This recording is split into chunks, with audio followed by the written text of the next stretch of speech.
Hi everybody, I'm Mrs. Serna and I'm here tonight to read you guys a story. So this is a book I just got. It's called A Tale of Two Beasts and it's by Fiona Robertson. So join me.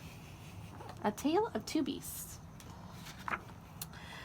I was walking home from Grandma's house through the deep dark woods when I spied a strange little beast. He was stuck up in a tree and whining sadly.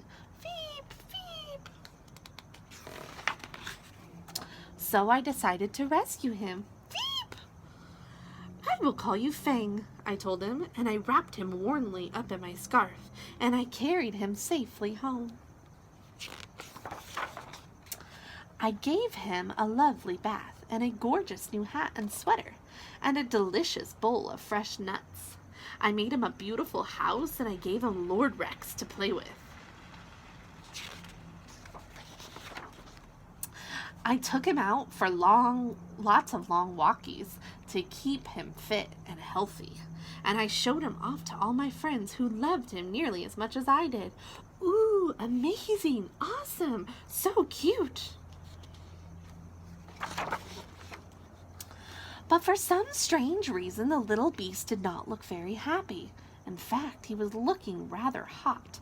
I hope he's not sick, I thought, and I opened the window to cool him down. But then something terrible happened. He threw off his clothes and he leapt out the window. Fang! Veep! And ran away as fast as he could back to the deep, dark woods. I wanted to go out and look for him, but Mama had other plans. Dinner time. Blah. Bath time. Ugh. Bedtime. Grr. I couldn't sleep. I missed the little beast and I wondered if I would ever see him again. But then a small furry shadow appeared at the foot of my bed.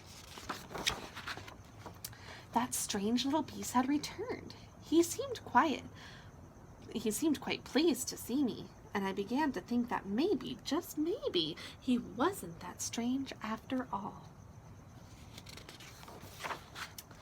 I wonder why he came back. This is A Tale of Two Beasts Part 2. So we're going to read the second part, and this is the story that tells from the beast's perspective. I was hanging from my favorite tree, singing happily to the birds. Tra-la-la-la-la, tra-la-la-la-la. I was ambushed by a terrible beast. Hey! Gah! She growled at me, and she tied me up, and she carried me off to her secret lair. She made me disgustingly clean, and she dressed me up in a ridiculous hat and sweater, and tried to make me eat squirrel food.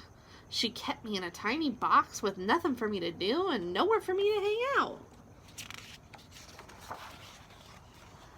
She made me walk backwards and forwards and backwards again for no reason whatsoever. She showed me off to a herd of her wild beasts who were just as terrible as she was.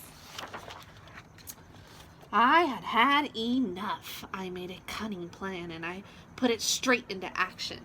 Free once more, I raced back to the deep dark woods before the terrible beast could catch me again. Woohoo! It was perfect.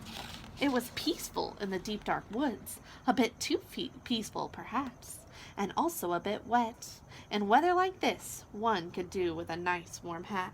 So I snuck back in to retrieve it under the covers of darkness. The terrible beast was waiting for me. She seemed quite pleased to see me, and I began to think that maybe, just maybe, she wasn't that terrible after all. Buttons.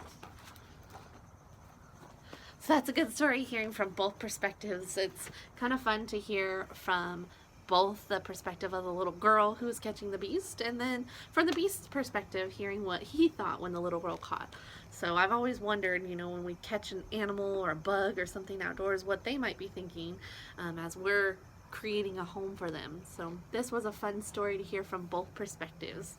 Hope you guys enjoyed it. I hope you guys are staying safe. I miss you all and can't wait to see you. Have a great night.